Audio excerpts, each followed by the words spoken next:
पिछले एपिसोड में हम लोगों ने देखा था कि डन ने क्लेन को इनवाइट किया था बियॉन्डर्स बनने के लिए, और इस एपिसोड में हम लोग अब देखते हैं कि क्लेन अब डन के ही कहने पर एक जगह पर जा रहा है जहाँ पर डन ने कहा था कि अगर तुम हमें ज्वाइन करना चाहते हो तो यहाँ आ जाना। क्लेन भी अब वहीं जा रहा होता है। वो अपने मन में कहता है कि अगर मैंने नाइट हॉक्स को ज्वाइन किया तो मेरा सीक्रेट शायद लोगों को पता चल जाए। कोई बात नहीं, मैं अपने सीक्रेट को कैमोफ्लेज कर लूंगा क्योंकि अभी ये सबसे बेस्ट तरीका है मिस्टिसिज्म को सीखने का। इसके बाद क्लेन अब जैसे वहाँ पर पहुंचता है वो देखता है कि इस पब के अंदर सभी लोग जानवरों की लड़ाई देख रहे हैं और अब कुछ लोग आपस में भी लड़ रहे होते हैं। एक बंदा क्लेन को देख लेता है और कहता है कि तुम जैसा नूब यहाँ क्या कर रहा है। इसके बाद क्लेन अब बारटेंडर से कहता है कि मैं मर्चेनरीज की टीम को हायर करना चाहता हूँ। ये सुनकर दूसरा बंदा उसका मजाक उड़ाता है और कहता है कि इस एरा में ऐसे लोग एग्जिस्ट ही नहीं करते हैं। तभी वो बारटेंडर अब क्लेन से कहता है कि तुम्हें यहाँ पर आने के लिए किसने कहा, जिस पर क्लेन कहता है कि मेरे को डन ने बुलाया है। ये सुनकर अब वो बंदा कहता है कि चलो मेरे पीछे आओ। ऐसा बोलने के बाद अब वो क्लेन को एक जगह पर भेज देता है। क्लेन अब लिफ्ट का यूज करके नीचे चला जाता है जहाँ पर रिसेप्शन पर एक लड़की उसे दिखाई देती है जिससे वो अपना नाम बताता है। वो भी अब कहती है कि हाँ कैप्टन ने बताया तो था कि तुम आओगे, जिसके बाद वो उसे आगे जाने की परमिशन दे देती है। इसके बाद वो रिसेप्शनिस्ट बताती है कि उसका नाम रोजाने है और वो एक क्लर्क है।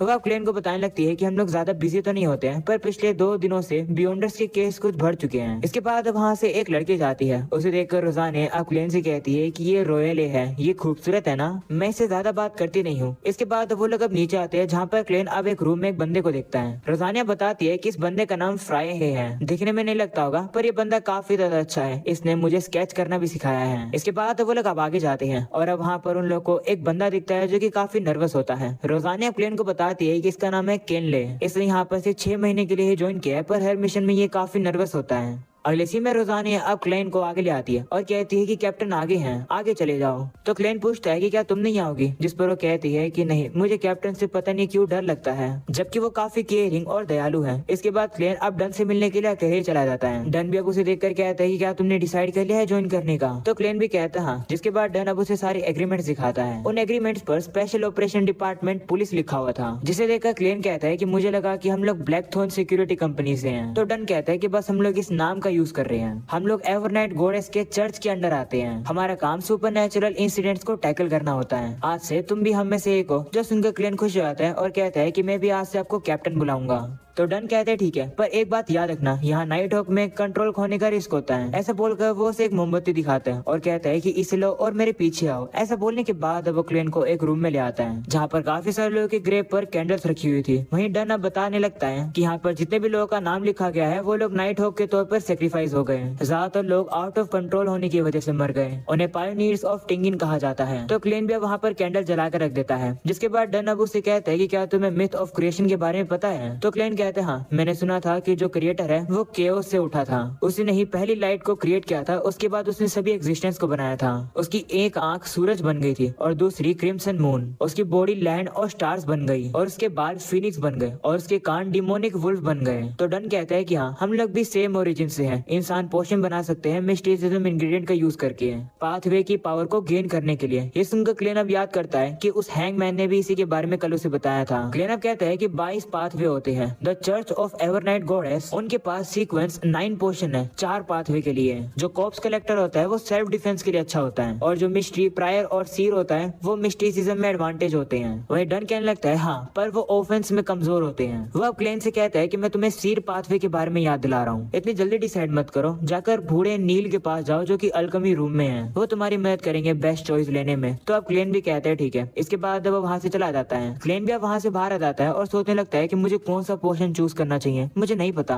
इसके बाद वो अल्केमी रूम के अंदर आ जाता है जहाँ पर अब उसे नील मिलता है और अब वहाँ पर एक धमाका हो जाता है। इसके बाद अब क्लेन भी उसे अपना इंट्रोडक्शन देता है। तो अब नील भी उसे देखकर कहता है कि तुम्हारे बारे में डन ने मुझे बताया था, तुम पोर्शन पिक करना चाह रहे हो ना, इतनी भी जल्दीबाजी मत करो, वहाँ डॉक्यूमेंट्स गिर गए हैं, उन्हें उठाने में मदद करोगे। तो अब क्लेन भी कहता है हाँ। ऐसा बोलकर वो डॉक्यूमेंट्स उठाने लगता है। इसके बाद नील अब उसे कहने लगता है कि डन ने बताया था कि तुम्हें एंशिएंट फैसेक और हर्मिस आती है जो कि तुमने यूनिवर्सिटी से पढ़ी थी। तो अब क्लेन भी कहते हैं हाँ, उन्हें मैंने काफी सालों तक स्टडी किया था। तो अब नील भी कहते हैं ठीक है, चलो ऐसी चीजों से शुरू करते हैं जो कि तुम्हें आता हो। वो अब एक पेपर पर एक चीज लिखता है और कहता है कि इसे सोल्व करने की कोशिश करो, एक बार तुम्हें आदत हो जाएगी तब तुम एम्पर रोजेले की डेथ के बाद जो नोटबुक मिस हो गई थी उसको तुम सोल्व कर पाओगे, जो कि ये है। मुझे भी काफी मुश्किल हुई थी 3 ट्रांसक्रिप्ट्स को सोल्व करने में। इसमें लिखा है कि रोजेले ने कुछ सिंबल्स बनाए थे जिनके अंदर मिस्टीरियस पावर होती है, पर 150 साल पूरे हो चुके हैं पर कोई भी अभी तक इन्हें सोल्व नहीं कर पाया कि आखिर इनका मतलब क्या है। पर मैंने कुछ सिंबल्स के बारे में तो पता लगा लिया है और मैं श्योर हूँ कि वो सिंबल्स सिंबल्स कुछ नंबर्स को रिप्रेजेंट करते हैं। ऐसा बोलकर वो उस डायरी के पेजेस को अब क्लेन को दिखाता है। उसे देखकर क्लेन भी हैरान हो जाता है और कहता है कि ये तो चाइनीज में लिखा है, जिसे वो पढ़ सकता है क्योंकि वो चाइना में ही तो रहता था।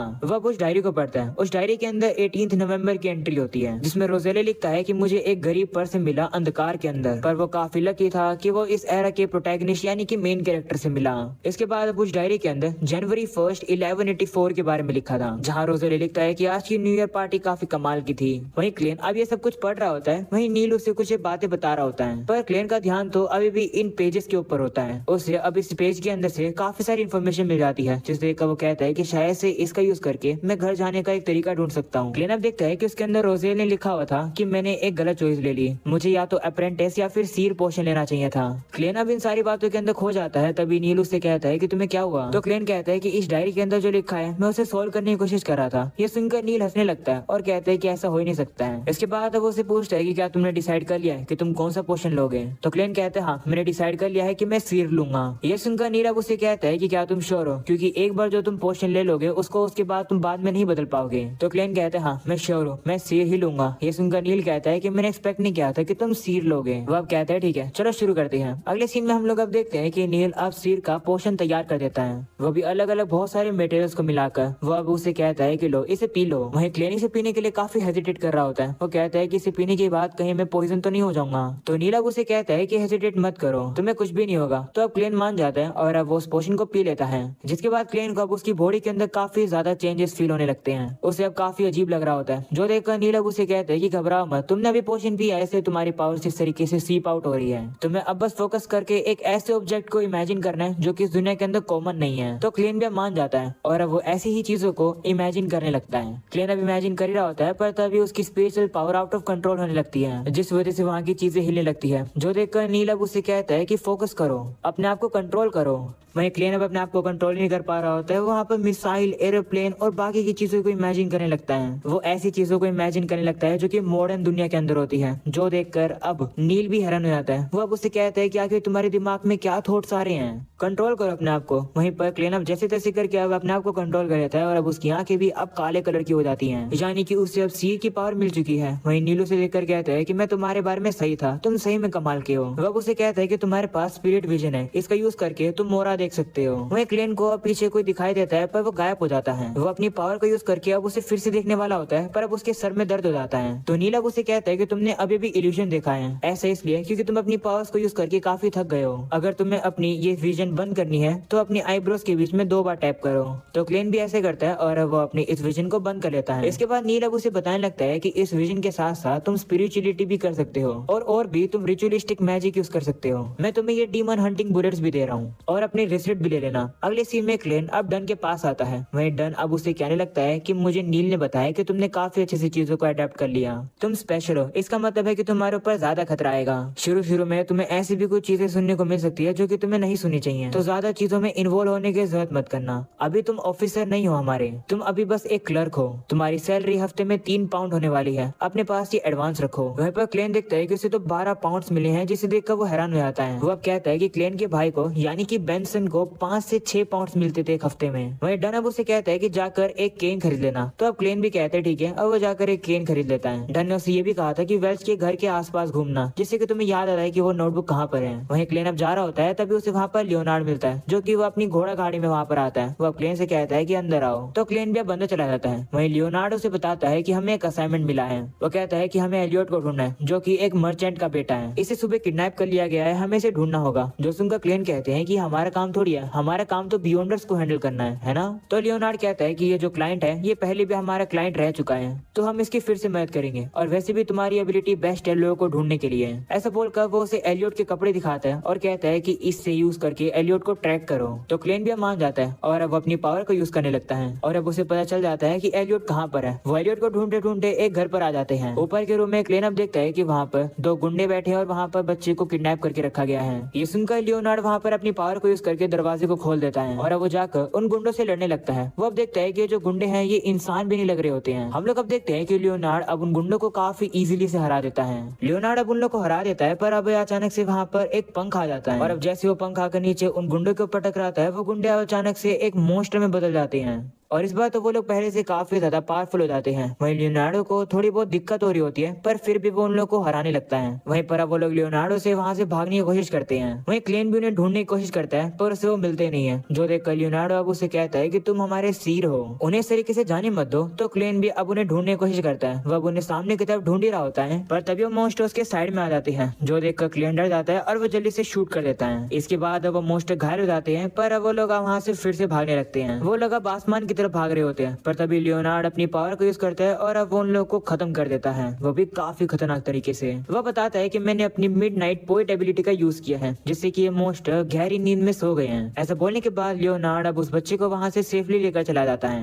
वहीं क्लेन की अब थोड़ी बहुत याददाश्त आने लगती है उसे। वो अब सामने की जगह को देखकर कहता है कि क्लेन यहाँ पर पहले भी आ चुका है। अगले सीन में वो बच्चा वहां से चला जाता है। वहीं लियोनार्ड कहने लगता है कि मुझे इस तरीके से अनकंट्रोलेबल बियॉन्डर्स को डील करना बिल्कुल भी पसंद नहीं है। वो अब क्लेन से हाथ मिलाता है और कहता है कि हम लोगों ने काफी अच्छा काम किया। वहीं लियोनार्ड अब क्लेन से कहता है कि तुम्हारे अंदर कुछ न कुछ है जो कि मुझे तुम्हारी तरफ अट्रैक्ट कर रहे हैं। ये सुनकर क्लेन थोड़ा सा घबरा जाता है और वो घबरा कर वहां से चला जाता है। वहीं लियोनार्ड को अब क्लेन पर थोड़ा बहुत शक होने लगता है। अगले सीन में क्लेन वापस अपने घर पर आता है। वो कहता है कि अगर मेलिसा को पता चला कि मुझे इतनी जल्दी जॉब मिल गई है तो वो काफी खुश होगी। ऐसा बोलकर क्लेन अब जैसे दरवाजा खोलता है, वो अब देखता है कि वो तो अपने घर पर नहीं होता है, बल्कि वो तो एक दूसरी जगह पर आ चुका है। जो देखकर वो कंफ्यूज हो जाता है कि आखिर यहाँ चल क्या रहा है। वो अब सामने जाता है और अब आगे जाते उसे वापस से वही डायरी दिखती है जिसमें लिखा हुआ था कि सभी लोग मर जाएंगे, मैं भी। ये देखकर क्लेन वापस से घबरा जाता है और अब वो देखता है कि वो वापस से अब उसी जगह पर आ चुका है। वो अब कहने लगता है कि जिस जगह पर वो बच्चा किडनैप हुआ था उस जगह पर मुझे क्लू मिलेंगे एंटीगोनस फैमिली की नोटबुक के, मुझे वहाँ चलना होगा।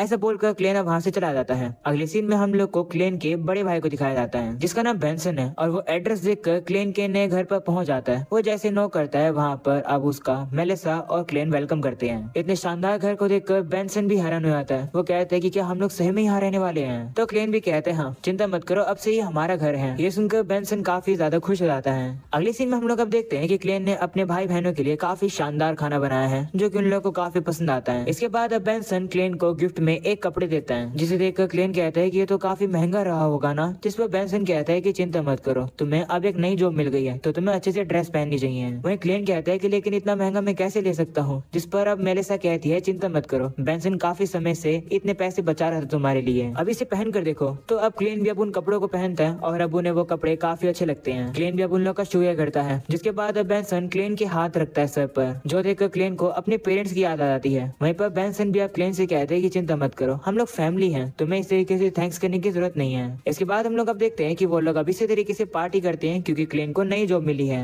और अब इसी के साथ एपिसोड यही खत्म हो जाता है। उम्मीद है कि तुम लोग को ये एपिसोड पसंद आया होगा। पसंद आया हो तो लाइक कर देना, चैनल पर नए हो तो सब्सक्राइब भी कर देना। मिलते हैं अगले एपिसोड में, तब तक के लिए बाय बाय।